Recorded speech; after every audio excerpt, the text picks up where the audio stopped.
when we came up with the idea for this event, the idea was that a lot of funny things happen on the way to your startup.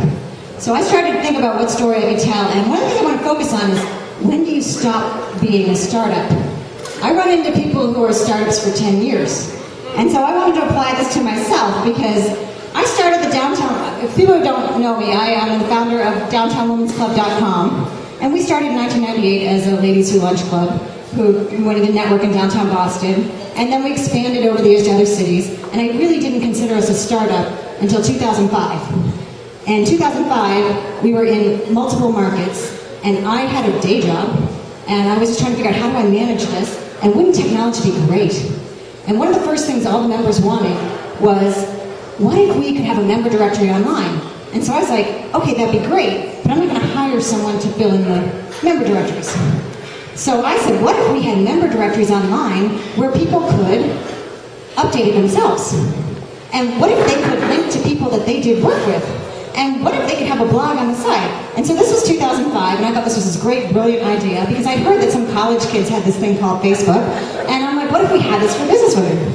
So in 2006, to what I thought was a lot of fanfare, I launched the first women's business social network in the United States.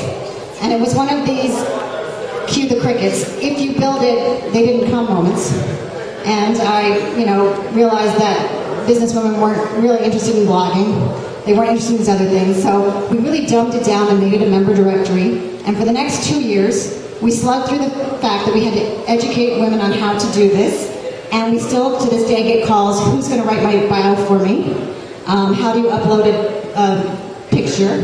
Yes, people think docs, DOCs are pictures.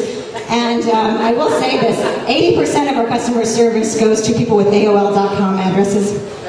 So for 2 years we struggled in this, and so it got to be 2007, and I get a call from my attorney saying, we're being sued.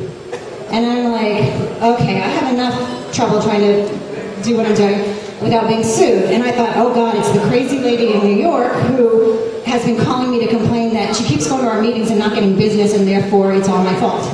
And I was thinking, she sued me, and I'm like, no, because actually, no, you're being sued by Facebook. And that's when I say you stop being a startup when you get sued by one of the most unpopular people in the country. And the lawsuit was about, we had called our member directory, which was now a member directory, DWC Faces, and he claimed that he had the right to the word faces. Then I found out he filed suit against AOL, Black Faces, and I got to talk to some of the best IP lawyers in town, and I realized I don't have the money for this. So I caved, I changed the name completely, it became a DWC Plus member directory, and I hate giving into the guy, but I figured in the long run, I would make more money off of Facebook than I would by fighting him. And so to this day, I decide, when I get these calls from these young women, I still get one about once a month, and they call me up and say, hey, I'm launching the first social network for businesswomen in the US. And I'm like, this week? And I usually tell them, you know what, honey, go back and do your research and call me when Mark Zuckerberg sues you, because then you're not a startup.